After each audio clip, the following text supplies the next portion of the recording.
Hi, this is Bob Weiss. I'm the host of Shaking Your World. Cheers. Welcome home. Yet another episode of Shaking Your World here at the magnificent Shakers in Milwaukee, Wisconsin. Today we are talking to a very good old friend of the house, Brian Haraway. And Brian has all sorts of really cool stories and a past history that we might or might not get into. So Brian served for a while as a federal agent. Yes. Had a remarkable career. Had a blast. Had a blast. And now what are you doing? Now I work as a corporate investigator for a large corporation, Walgreens, and I take care of all their internal, external investigations involving employees and occasionally external clients such as vendors. So anything from shrinkage to what? We call it organized retail crime, theft of classified information, harassment, gender bias claims, you name it, we take a look at it. Well, it's got to be fun in so many ways. Yeah, it's fun. It's fun. It's Every day is a new day. yes, it is. Yeah. Yeah, it's not quite like the old job, but it's good enough for me. And the funny thing is, most people at the job now, they think what I do is really cool, because I don't get to tell them what I do, even now in the corporate world. Sure. I can't share what I'm doing, and they think that's pretty cool, and I just think, I enjoy the job. It's nice, it's relaxed, it's a piece of cake compared to the old job, and and they pay me well, so it's God bless America. God bless America. So I'd imagine that certainly with the confidentiality, I mean, you've got your own form of a HIPAA criteria taking place, and you've got records for all sorts of people, highly classified, confidential things that impact people's lives. Not too dissimilar from what you used to do, but yet at a different scale, but every bit as important. Absolutely, it is. It is important, and the one thing I like about the job is that we do affect people's lives. It is important for us to continue, be successful, and I help people. Even in this capacity, I'm helping people, feel safe, and feel secure, and and give them some satisfaction. So that's what I've always enjoyed about doing what I did in my past job, and I enjoy it now. Well, in the many years I've known you, the decades I've known you, you've always been a incredibly class individual, and you've always had that common touch about you as well, and I'm sure that that carries forth in what you're currently doing as well. That makes you as good as you are. Not to blow smoke up your ass, but thank you, sir. Quite frankly, you are a step above many that have had similar travails and paths. Let's do that. Cheers. Cheers. Thank you.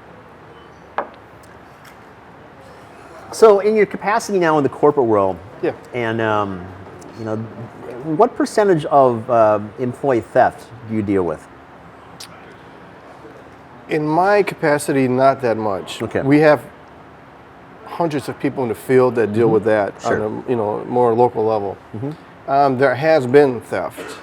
If I deal with theft, it's most likely going to be a vendor. In other words, maybe a security guard or somebody who works on the campus. Okay. Who they have access to some areas where the temptation is a little bit too strong for them. Sure. But honestly, that doesn't happen very often, luckily. But that's on a local level. Like I mentioned, organized retail crime, which is shoplifting in essence. It's not just, the difference is, as opposed to just regular shoplifters who take it home for personal use, the organized retail crime, usually it has to do with people who steal and bring it back to a middleman who they pay usually the shoplifters are drug dealers. Okay. Or drug users. And they just need some money to get their fix. And so these guys who maybe own some small businesses, they'll pay them $100 for maybe $500 worth of, actually probably more like $1,000 of stuff they steal. Okay. Because a lot of stores, our stores included, well, I shouldn't even be careful about what I say this, but a lot of stores, they have almost like a hands-off policy because they don't want to have their employees get in harm's way. So a lot of the organized gangs, they know this, so they send these gangs of shoplifters in the stores, they steal the stuff, walk out, and they bring it back to these the middlemen. The middlemen pay them off, and then they sell the stuff online. They sell them at flea markets. They sell them in little corner mom and pop stores in the bigger cities, and that's a huge problem. That's like probably about a $5 billion a year problem. Yeah, I think people aren't aware of that. They think, well, shoplifting is not a major crime or something, and there's a low impact that goes with that. But the reality is quite the opposite of that. Exactly. Yeah, people have no idea. I had no idea before I had this job how prevalent shoplifting was and what a big business it was. But it's huge. Many years ago, when my sauces were in Neiman Marcus, you'd walk in, of course, the service entrance, right, the employee entrance, Yeah. and they had a complete wall that had to be 25 feet, and it was literally had to be 4 feet high, and just myriad pictures. And at that time, it was primarily Russians that they had pictures of, that were people that were going to Neiman's and stealing fur coats or anything else there, jewelry, whatever. I mean, high-end things. Yeah. And I'd have to imagine that you, in so many ways, that was something that you could identify, not to stereotype people, but there was a class of people that were then, at least in the high-end department stores, that really had a feel and a touch for what they were going after for high-end goods. But in the complex that you're dealing with, you've just got the common guy that's stealing lighters or something else, to everything larger, to drugs and pharmaceuticals and whatever they can get their hands on, right? Right. Well, you know what's really big is the over-the-counter medications. Okay. Huge market for that. And yeah, honestly, these guys, these fences will give these shoplifters a shopping list. They'll tell them what we need, what they need for their online market stores or whatever. And you know, they go in with the list and they just load up, walk in there with a bag and walk out, and and get paid for it. Actually, some of this stuff ends up going overseas, which is when we get the federal agencies involved, like DHS and maybe even FBI, because there's obviously potentially a tie to terrorism, funding, money laundering. So, are you getting, like, not to pinpoint your industry, but overall, is there a huge market for things like just disappearing semi-trailers full of things and cargo theft? It happens. Okay. I haven't had much experience in that. I haven't seen it much, but it does happen. Okay. Yes, absolutely. Not as much with the Walgreens. Some other businesses, it's a problem. Okay. Yeah. So is that interstate commerce then as well that goes along with that? It can be, right? It can be. Okay. Yeah. And in cargo theft, most likely you're talking about a tractor trailer full of merchandise. So that's going to be a lot of money. So it's much more likely to get federal buy-in on something like that. Okay. And then I'm sure there's probably a higher chance of getting federal prosecution if you can catch them. But it's big business. So how does the company handle a write-off like that? Because I imagine it's got to be a write-down, right? Because you never recover that. Yeah, they call it shrinkage. It's that's honestly just beyond what my knowledge is of it, but Sure. It's an awful problem. I'll put it like that. It's a problem we've talked about recently with my boss about it. We need to design some type of plan to address it, find different ways to attack it, because it's kind of like drugs. It seems like it's not going to go away. So you have to just learn how to cut your losses as much as you can. So obviously not this year, but in the past I spent a lot of time traveling around, and I've noticed that when I walk into, the few times I walk into pharmacies in like Europe or something, you don't have things like infant formula that's behind plexiglass that you find here. So they don't seem to have those same issues, but obviously as crime continues here, is there a greater move to isolate goods like that, where you have to have, here's my receipt or my tag or something, and walk up to the clerk to have to give it to me in a situation? It could happen that way. I mean, you're right. It's not as prevalent in Europe, although England has a problem. Okay. But yeah, still, what you find here is the higher the rate of crime or the thefts, the more likely you're going to walk into the stores and find is locked up. Sure. But the criminals, some of these criminals are pretty smart. They figure out ways to circumvent the security measures. So we just keep on. It's like an ongoing process. They figure out a way to break into a lock or something, and our people, our researchers, our analysts, they figure out ways to try to prevent them from it. It's an ongoing battle all the time. So did you ever imagine when you were growing up or even in college what your course was going to be for life? Not exactly, but honestly, Bob, especially what I was doing previously, it was something I wanted to do since I was in high school. It's kind of like one of these things where, I grew up like watching cop shows, reading all the cop books, the Joseph Von Ball books and all that. And I just like that. It sounds kind of altruistic or kind of nerdy, but I just always wanted to do a job where I could help people. I consider myself able to take a lot. And it didn't affect me as much, but I knew it affected other people. And I grew up poor, and my father died young, and my mother raised us. I knew it was kind of hard for her, and I could see how it was difficult for her to deal with people and things.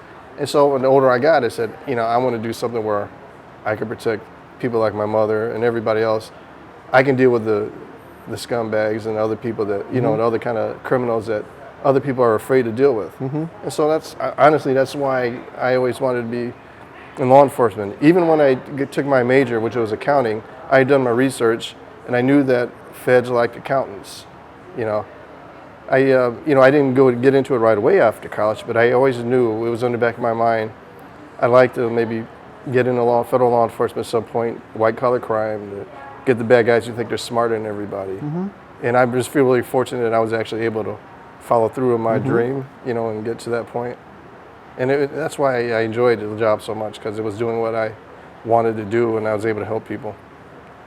So out of these incredibly the dark circumstances, obviously your father was gone, right? Your mom had to raise you. You have really excelled at what you did, and that's kind of what this program is about, is people coming from simpler roots and making a significant difference and impact in how they've comported themselves, run their lives, and the way that they've able to help other people. So I think that that's really cool what you've been able to do with that. You got 2 daughters. Yes, I do. And pride and joy of your life. Yes, they are. And they must be huge at this point, I'm guessing. They're big. The older one's sophomore in college, and the younger one's a junior in high school. Nice. Yeah. Very good for you. Yeah, and I tell you, I'm not trying to tell them what to do with their lives. They've got ideas. They're way smarter than me, so I'm not going to tell them what to do. But I have, I tell them one goal, and they know what it is. They can quote it. I just tell them, whatever you do, try to make the world a better place. So that's all we can do. That's beautiful. Yeah. What do you see in the future?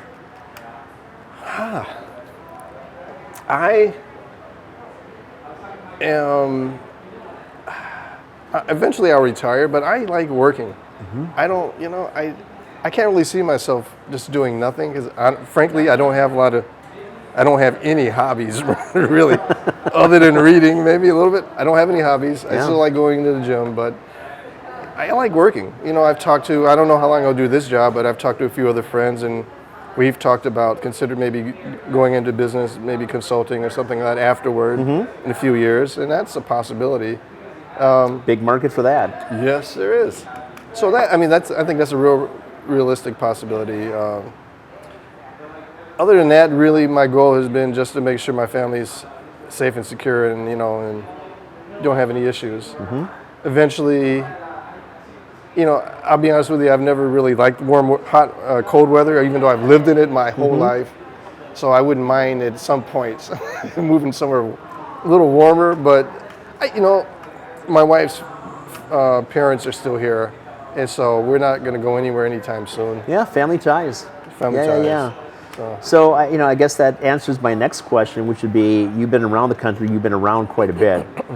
Why here? But obviously you've answered that right now, so family ties are important. Family ties. Yeah. And I think that in many ways in our society we have gotten away from that connection, which is perhaps why we have the myriad problems that we have today, is that people don't have the ability to reach out and to have someone to say, what the hell are you doing? And everybody needs a little kick in the butt sometimes, and family is the best source of that. And when you don't have that connection, that's gone. So, Amen. Again, kudos to you in so many ways. Again, neither one of us has a crystal ball. This has been a tough year with the pandemic. Yeah. How has the pandemic directly impacted you, either in your corporate life or certainly your family? Corporately, the only way it's affected me is that I'm working at home a lot more. Okay. Walgreens has been very responsible. For the first 3 months, I worked strictly at home. Since June, perhaps, I go in once a month. My job, more than a lot of other jobs, though, it requires me to occasionally be face-to-face with people. So I average about once a week going into the office, and maybe sometimes more, depending on what I need to do. it hasn't affected me as far as taking work away because people always do dumb things, no matter how many people, no matter how people are working. And, in kind of what we do, we're considered a support team for Walgreens, so they need us to constantly help them, support what's going on. Sure.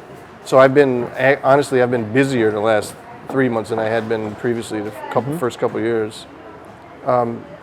Personally, I feel really blessed because it hasn't really affected us. We've been really careful in the home. My daughters, they've had friends who've been exposed, but there has not been no one's gotten sick.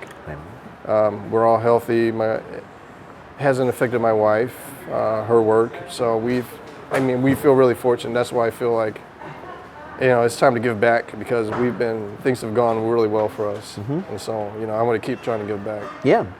Well, through these, again, dark times, obviously, I think that it provides opportunity for people. And then most importantly, I think it helps to strengthen those bonds. And you've obviously had a great family life. And I think the more interaction that you have has probably made you a little bit more well-rounded or better of a person as well in some ways. And certainly them as well. And at least I like to think that. Yeah. So. Thank you, Bob. Yeah. Well, all right. So, I know several of the people that you used to work with, and some of them have not taken the same course that you have to go on and to work in a corporate facility. And they're living a life of leisure out west somewhere and raising koi fish or something else. And I can never imagine you doing that for one moment because you're a guy you're constantly thinking, you're constantly moving. Nothing against Jim, but you're a guy that's got to do things, and I think that's crucial. Yeah, I know. Honestly, I look at it like I'm gonna have to do something until the day I die. Yeah. I just don't feel the need to stop. Sure. What's your favorite meal? Oh, jambalaya. Families from the South, in Mississippi, just north of Louisiana, New Orleans, and so I think it's kind of inbred in me. So I love. That's a great dish. So. Oh yeah. Cool. I'm pretty fond of shrimp and grits too, to be honest with you. Yeah. Well, of course, pizza though too. Of course. Why not? All the above. Your pizzas. Well, thank you. So, what's your favorite restaurant? Anywhere. Of all time. Oh, that's a tough one, man. Oh man. Or your favorite meal, if that's easier. Besides the jambalaya. Well, I like small plate. Okay. I like small plate. Actually, my wife and I really enjoy La Miranda. We really enjoy that place. Yeah, do a great job. They do a great job. Been around for 20 odd years. Yeah. So that's a good place. Let's see. There's so many other small places. I mean, that place we probably didn't been to more than anywhere else. Sure. We were with some friends at Central a couple of weeks ago, an Italian place in River West. That's pretty nice also. Yeah. What about Chicago? Chicago, it's been a while. We Meerkat, there's a place in the Blackstone Hotel. Really nice place. Yeah. Ever been to the Purple Pig? No. I think I've heard you should. of that. I've heard of that. Yeah, at one point it was regarded as the best restaurant in Chicago, one of the top 25 in the country, and Michigan Avenue, and they were there for probably 10 years, and now that property has been sold and it's something else now. They moved, I think, about half a mile further down. But if you have the opportunity, once Chicago opens up again, but Purple Pig would be a place I'd recommend you guys go to. I remember that. I've heard of that. Yeah. Yeah. Cool. Anything out west you like? Out west? Out west? I haven't been out there a lot. I like wine country, but it's been a little while since I've been there. Well, that's not going to be like that was either after this last year with the fires, so. No, it won't. No, it won't. What a year it's been for disasters. My gosh. Yeah, and I've got, I don't know if you remember Brian Washington, but he's living out in Temecula, which is like central. And I've been out to see him about 3 or 4 times. And I check, we talk every once in a while, and he's okay, but yeah, I'm kind of concerned about that. So I don't know, we'll see. I don't know. The West kind of used to be on my list, but not anymore. I was talking to Amanda yesterday, and we were talking about where we might retire. I don't know. My wife and I maybe like to visit. I would like to visit New Mexico. I don't know. I've never been in New Mexico, and I've heard some good things. It's kind of like you don't hear people talking about New Mexico as much as you do like Arizona. And Albuquerque, got a nice food scene going on there. Taos did a couple years ago. yeah, Yeah, got some nice things. Santa Fe, certainly. yeah. You been traveling a lot still? Not this year. No. Oh, duh. Yeah, I'm chomping at the bit to get back to Cuba, quite honestly. Oh, yes. So I thoroughly enjoy every part of that. So Yeah, Yeah. you've been there quite a bit. a couple times. Yeah, that's nice. It's not for everybody. It's Yeah. we got customers and some of we get everybody that comes here, but we get some guys that are in the Ritz-Carlton kind of aspect. I'm like, it's not for you. It's just not. It's not to say it's primitive, but it's 70 years ago, stuck in this vacuum kind of thing. And Yeah, there are yeah. some really nice hotels, but it's not like the Four Seasons or pretty basic, Ritz-Carlton. yeah. But the people are genuine and they're giving and they're open and the food is sublime and of course the cigars are. The rum, we're having some fine Cuban rum right now. Mm-hmm. There's a lot to be said for that, quite I honestly. wouldn't mind visiting. But there's also that entire totalitarian side of communism that's still there and obviously. And everything is equal, but some things are more equal. And it's interesting to see how the game is played there. Yeah. So you don't have the abject poverty that you find in other places in the Caribbean, but there is poverty. Yeah. There's a lot of poverty. And the people truly are dependent upon the state for everything. And the state will do these little games. So any given week, there's going to be no water. It's not like there's no water on the island, but there's no water to be sold. Or there's Yeah, no gasoline for the cars. So it's like the puppet masters. We want to exert control at all times. But if you're there just visiting, you're generally immune to that. But it's interesting to see how that all functions and the pieces fit together. How is it traveling there? I mean, how are they with Americans there as far as? I have never had an issue. I've never had an issue. And there was a period of time that they would restrict your movement to like within 3 blocks of whatever you're supposed to be there for, say you're there for. Yeah. I've never had that imposed upon me, and I just kind of, whatever reason, I just kind of invisibly seem to drift through things. Whether I'm in the more squalid portions of the slums that are there, and slums is maybe the wrong term for that, but you think about these buildings, these gorgeous buildings that have been affected by hurricanes and whatever else, and the roofs have been ripped off. There's no building materials, so the roof is off, right? Yeah. And the buildings decay, and people are still living there in some places. And half a block away, you've got these really gorgeous things. You think you're in Spain. So the disparities are everywhere. But as an American, you can, at least my experience, you can go anywhere you want to go. So Nice. there's a language issue because up until recently, people were taught English in schools. And then they kind of stopped doing that. So you can find any number of people that speak English fluently. Yeah. Far better than my Spanish is. And they're chomping at the bit to interact with people. But then people under 40 years old, not so much because it hasn't been taught, right? Yeah. Yeah. So, but they really like Americans. They like the interaction. It's not like other Caribbean countries where they want your money. Right. They're not interested in that. They want the interaction. So it's a neat thing. At one point, you should go down and visit. I think I'd like it. Sounds like I like it. Yeah. Oh, maybe we'll get a little junket at some point. Yeah. That would be, Get you a hall pass. And, that would be fun. Yeah. Yeah. she must be obeyed. Yeah. for Well, you. you know what? That's one good thing about a relationship. We know we need our time. We do our own things. No, everyone does. You Absolutely. need, sure. Yeah. Yeah. Which is really tough again during this pandemic because there will be a record number of divorces when this is over. You think so? And the bankruptcies and the reorganization because at a certain yeah. point, Yeah. how many people do you know in relationships that are married to someone just because it was convenient and it worked out at the time and the sex was good and whatever else? Probably And more than we realize. Probably much more than you realized. And then now it's like, I have to deal with you. I've got to be locked down with you. Oh yeah. So, yeah. I Well, think we've been it's- very careful at home. Like, we keep our distance, Sure. during the day. Even with our kids, my daughter, she's upstairs pretty much all day. She'll come down Yeah. to eat or something like that. And I don't intrude. And my wife and I, we have our little spaces. And we realize it's important. Yep. Because, if you're around each other too much, and I know I get on people's nerves. I get on my wife's nerves quite easily. I'm an acquired taste, so I understand. Exactly. Cool. Anything you miss from the old days? Yeah, I miss some It of can't be the 24-hour shifts you had to pull, so. No, and being on call 24/7, I don't miss that at all. I do. I miss the action a little bit. I miss the action. I miss the action more than. I don't want this to sound bad, but I don't miss my coworkers as much as I miss just I miss them. I miss the camaraderie. Like we depended on each Right. other. It was like we're all together. Right. We're always looking out for each other's back. But I also miss just being out there, Being in the mix. being in the mix of it. Yeah. Yeah. There have been a few times where we were involved with Walgreens. We involved with Chicago PD doing some Sure. search warrants. And and then I'm sitting there now outside waiting and say, I'm part of the group that says, okay, stay out here till it's safe, till we clear the building. Like, I want to go with them in the building. Chomping at the bit. Yeah, but I understand. Yeah. It's not like that every day, but I miss that excitement. Sure. And knowing like what's going on, because I'm no longer, I know a little bit more than an average person does, but when you're doing that job, you know what's happening. Right. You have access to information nobody else has.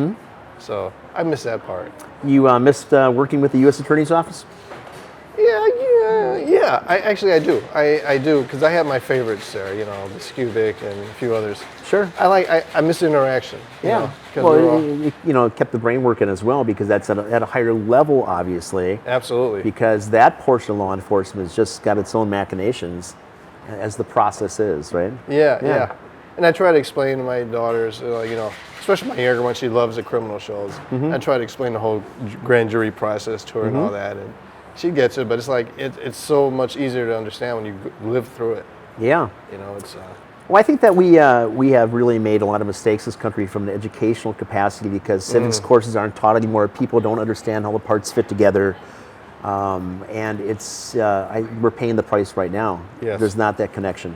American in this country, and they don't understand the struggles and what it took to put this country together, and all the myriad portions that we've gone through, the different social unrests, and how they had to be accommodated and worked, and how we are better because of those things, because we have moved forward. Maybe not as fast and as well as we can be, but compared to a lot of the other parts of the world that I've been to, we're pretty good here. Yeah. Absolutely. Okay. So what would you like to see in this next election? I'd like to see a little more cooperation, bipartisan cooperation. I'd like to see more civility. I frankly, I'm rather alarmed, concerned about the division, and that's. Thank you. Well, Shaker's heavy hand here, Yeah, I know. Nothing new. Yeah. Nothing new. That's okay. I appreciate it. But no, I'd like to see more civility, more cooperation among everybody, less partisanship, less fighting. And I want us all to realize again we're all on the same page. We're all trying to do better, and I Have to it find a really way to come bothers me. together. Absolutely. Absolutely. And I worry about the future for my daughters.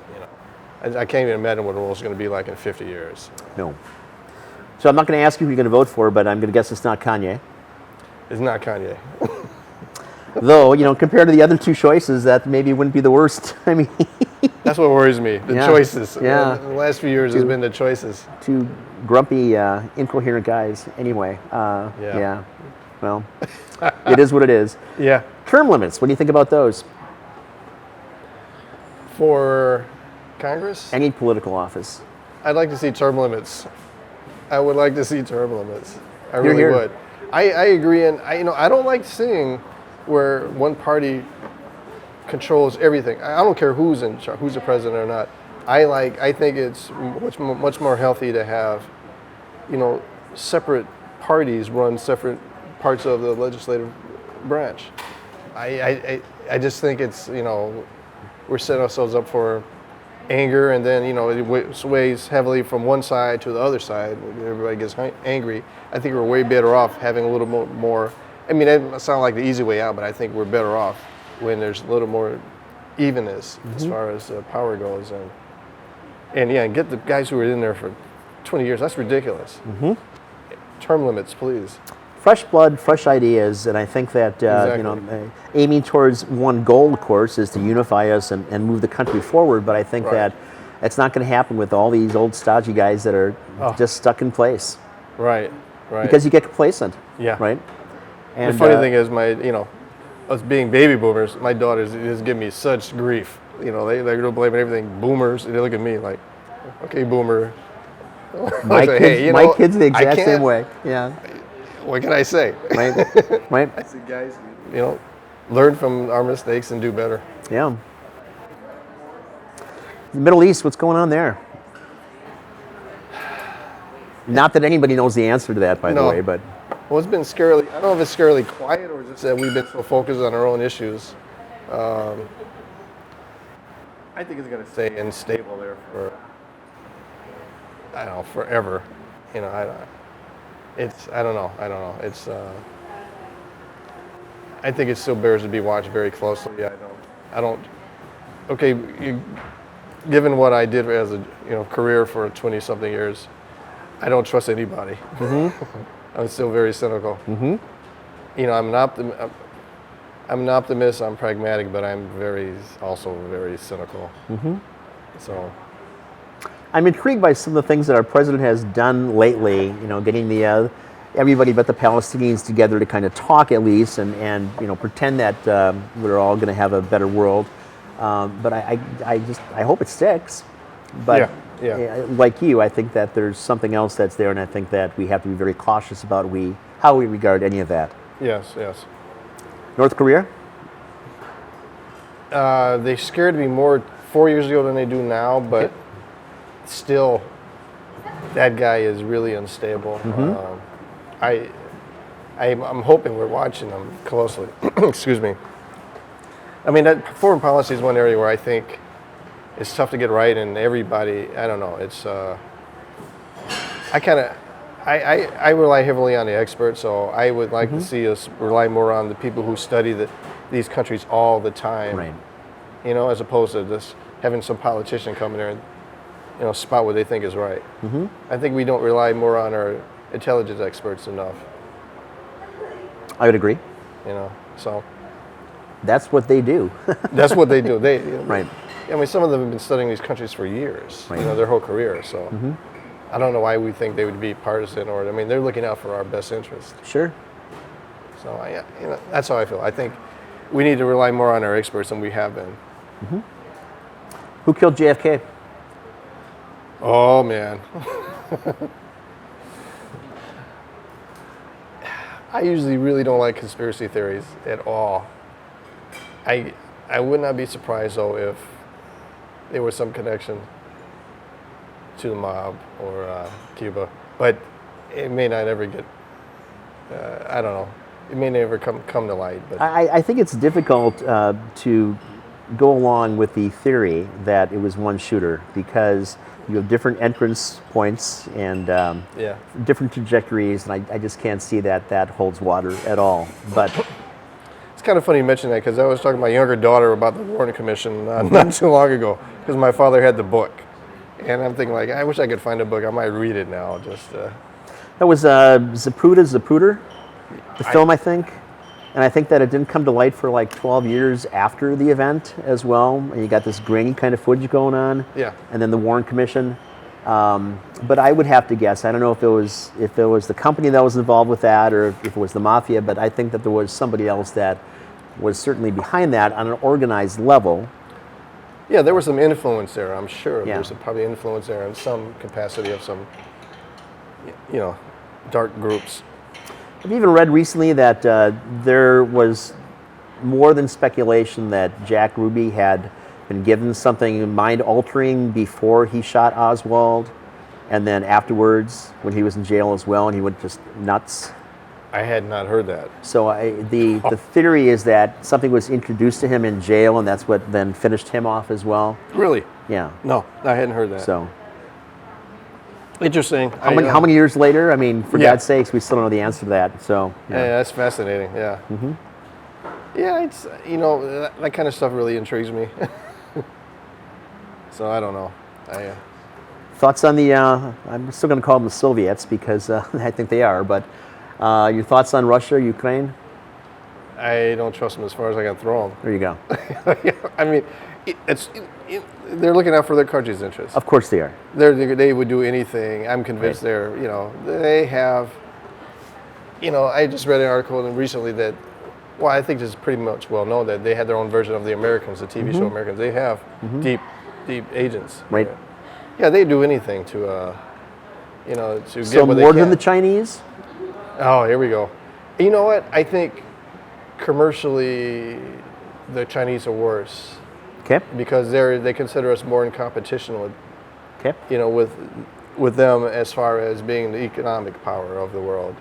Russia, they're not. They're not on the same level as U.S. or China economically. So Russia, I think, is more dangerous as far as political, geopolitical, and intelligence-wise. But China too. I mean, China, I think, overall is probably a bigger threat. But Russia's probably got more experience with the hacking, I believe.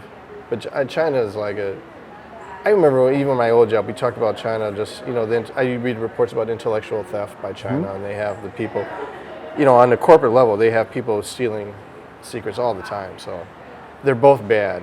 I think China's worse on the economic, on the corporate level, and I think Russia is probably just because of their experience. They're probably my personal opinion is I think they're probably better at the governmental intellectual theft.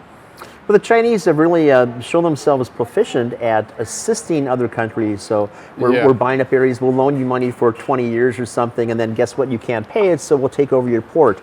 We're going to take over your airports. We're going to take over the infrastructure of your country, which now renders that to really be our territory, right?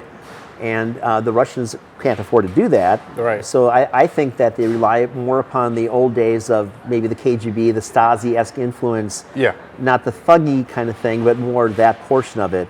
Yep. That's my take at least. Yeah, I agree with that. I mean, the Chinese are relentless, though. I mean, they try to hit us at every angle. Yeah. Well, they have too many people. Yeah. I don't mean to say that they have too many people, but realistically, for the landmass that they have a density of people, and their government has shown time and time again over centuries, really, that they have little concern for the common man there, because they're all disposable, right? Right. So as long as the collective moves forward, that's really what the concern is. Yeah. Yeah. I feel compelled to correct that. Not the Chinese government. Okay. It's the Chinese government, I think, is the problem, not Chinese people necessarily. Fair enough. Okay. So, anything in South America that you have interest in? Huh. That's a good question. I'd like to visit Argentina. I've heard very good things about it. I don't know. In Chile, I've got friends that visited, have been there before. It intrigues me as far as personally traveling to. Politically, I'm not so sure. I don't know. Brazil they've got so many problems. They're such a big country, but they've got so many issues. Right. I can't see them being, it's almost like the world's largest third world country, sort of. Well, look at Venezuela. I mean, they were the wealthiest country in all of South America. God. And they were huge and vibrant and moving ahead, and the arts and everything else was just phenomenal. And then they changed their policies, and in so many ways you can see some of that erosion in our country that kind of mimics what they did. And obviously it didn't work out well for them, and hasn't. So beyond abject poverty there, and again, a very forward-thinking and industrial country, complex, whatever, was there for so many years. And I just hope that we don't really follow that path that we seem to be destined to do. God, I hope not. I hope we right the ship. I don't know. I'm kind of relying on the younger generations to, not repeat history. History always repeats itself, but still, I'm kind of hoping we'll repeat it to a lesser degree. Every great civilization dies at some point. I hope that we're not that close to that. But I've thought about that. Isn't that a scary thought? It is. I mean, even look at the Mayans. They were so far advanced. The Aztecs, everybody was so far advanced at one point in what they were doing, the Greeks, the Romans, and then collapse. Yeah. I mean, the Romans, how long were they in power for? So much longer than we've been considered the... Well, they didn't have modern media either. So my suggestion is that today's media, and banter about this all the time. The fourth estate is not there anymore. It's not journalism. It's not just reporting the facts of something. It's what they want you to have for information and how they sensationalize things, right? So they are guiding the vast number of people in this country. Our population is being swayed because people don't have the time or capacity or interest in reading, researching, looking into something, or thinking for themselves today. So because I heard this on Good Morning America, that's the way it's got to be. And even worse is the internet. It's on the internet. It's got to be factual, right? Oh my God, yeah. That's another thing I'm trying to instill in my daughters. I don't watch the news. I don't like opinion shows. I'll read about it and judge and come to my own decisions about that. I don't want to, and I don't want to just listen to some news show or anything, opinion show that's going to mimic what I believe already. Right. I mean, we don't grow if we just listen to what we already believe in. I think people are losing sight in how important it is to hear other people's views. Like, it seems like that's kind of like a lost art, like, debating and, listening to other person's viewpoint. A conversation. Yeah. My God, and today everything is so vitriolic. I mean, you're behind your keyboard and I hate you and whatever else, die. It's ridiculous. Yeah, and I do a little bit of that too. So, I'm sure. So it's so frustrating. Yeah. Like, when do we lose that? And, just think about how cops are so disrespected today and the job that they do day in and day out. Sure, there might be some bad apples, but like anything else. But the job that they do is crucial and imperative to our ability not to have the Wild West. We have gunslingers just, popping people on the streets. Absolutely, right? absolutely. Yeah. I always tell people, what you need to do is actually follow a cop. And like you said, there are bad cops. Like in every part of society, there's like 5% that are bad. That, they take care of like 95% of the bad issues. That are accountable for that. So you can't write off one party, no matter who it is, no matter what group it is. You can't write off a whole group just by the actions of like 2, 3, 4, 5% of the people. And so obviously I disagree with that. I don't like the. Once upon a time, I remember politicians going for ride-alongs with coppers. Yeah. You spend a shift riding along in a copper, seeing what they deal with, and you are going to have a much different perspective on how to comport yourself and deal with the issues that you as a elected official are going to deal with. I don't think they do that anymore. Right, yeah. Right? No. And it's easy to throw stones when you're sitting in your office somewhere. It's a whole different thing when you're in that back seat watching the world go by. Right. And that being said, I mean, I know there are cops out there in all different levels that need more training and they make bad decisions. But again, the fact that you got to make a decision in a split second, it's hard, it's difficult. And so I think we need to understand that, what the circumstances are before we, judge. And that goes both ways. I mean, there have been plenty of times, I've been with law enforcement officers and compadres of mine, and I thought they made bad decisions. I thought they didn't treat people with respect. And so, I mean, I understand where people are coming from, but they need to, again, I think it goes back to people not being willing to listen to other people's viewpoints and just take a step back and think about it. Think about where the other person's coming from.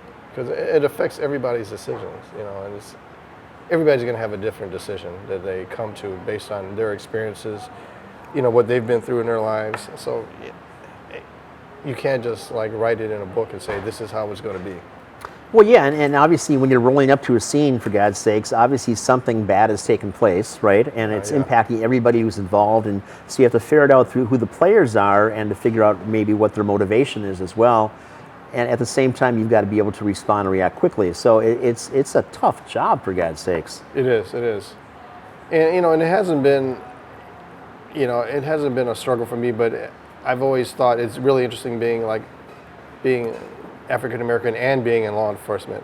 How that was also something that influenced me when coming into this job, because I wanted to come in and I understood that people need to be treated with respect, and I've always tried to do that. And people have acknowledged that when we've responded to situations. But I also think that it's hard for people to understand that unless they've been through that. Where people are coming from, how they think the way they think. But at the same token, I think some people on the other side, they're like, you have to cooperate. You have to understand where the cop is coming from. And it's really frustrating for me to explain to people, or just to even hear when things happen where I know some of these situations, these bad situations that have happened, did not have to end that way. Right. Agreed. You know, I would say in Milwaukee, because obviously I'm based in Milwaukee, that and I interact with police and law enforcement on a daily basis, that the standard copper today in Milwaukee is a far better representative than they were 30 or 40 years ago when I first got started. So, I mean, Milwaukee's really good about their strike exams and how they bring people up in the academy, and it's a much different animal. But I've also been in any number of cities down south where I could just be asking directions, and you just get the guy who's having a bad day or just is a bad guy, and it doesn't matter what your motivation is, because he's got a completely different motivation, how he's going to work with you, that is completely not acceptable, quite frankly. Yeah. So, but Milwaukee, I think, does a really sterling job. There obviously are exceptions, and there are conditions, and whatever else, because we're people, right? Right. But I think Milwaukee does a good job. Yeah, I've seen very few problems, honestly. There are problems, obviously, and I have seen those, but not as often. Mm-hmm. So yeah, I think Milwaukee's done a good job. Mm-hmm. I know lots of cops who, they try to do the right thing every day. Mm-hmm. So. Okay, a little bit later. So, when the pandemic allows us the opportunity to go forth and to grab our lives back, where are you going to go on vacation? What are you going to do? Oh, we're talking about that. Somewhere warm, somewhere really cool. My wife and I want to go to Europe. We haven't been. Our daughter's been far more places than we've been. But yeah, that's what it is. We just want to travel more, somewhere, places we have not been. That's the goal. My wife grew up in Wisconsin. She was going up there, Door County, every year. They had a cabin. Sure. But she's she's done with that now. She wants to see the world. Sure. See the country at least. Absolutely. I'm happy to say I've been through the majority of the states in the country, and I think it's important. It's good. It's good to see how other people are living. So that's what we want to do. We actually really want to do with our daughters before they're on their own and gone forever. Yep. So we're making plans. We'd like to visit some parts of the country we haven't seen before with our daughters, nice. Where we know we can have fun. Very nice. Yeah. And they're good travelers too. They're pretty. I think my wife and I are less. probably bigger whiners than our daughters are. Well, I'm sure you've done a great job raising them. Thanks. So I know you have also. the seed only falls so far from that mighty oak. So Yeah. What about Asia? You know what? I would go to Asia, definitely. I've got friends that have been there and loved it. I would, I've been to the Philippines, and I actually had a ball in the Philippines. The people were so nice, so kind. I wouldn't mind going to like Vietnam. It looks like a beautiful place to visit now. There's a lot of places I'd like to go to. Hong Kong, from my experience, is like being in New York. But oh my God, it's just everything. There are so many people. But I also noticed when I was there are very few police. And you've got this mass number, I don't know if it's 15 or 18 million people. It's a huge number of people, but it just seemed to work together. It's like a big beehive or colony or something. And there's order. And it's amazing. I've heard that. It was remarkable to see that all the parts just kind of working around you. Yeah, my brother-in-law studied there for about a semester or so. My wife actually went there to visit him. It's amazing. Yeah, it would be fascinating to see that in real time. But I suspect that's changing. Obviously, it's not as bad as Tiananmen Square, but certainly the Chinese government is really constricting what they're doing. Brian, this has been a delight having you in, and hopefully when the pandemic slows down or stops, whatever that might be, that we can get together and have another rum over that. But absolutely. My friend, it's very good having you in the house, and cheers. Cheers. It's been a pleasure, Bob. Folks, thank you very much, and I welcome the fact that you have allowed us to be in your home, and any calls, emails, whatever, send them my way, and I'm happy to get back to you. Thank you. Cheers.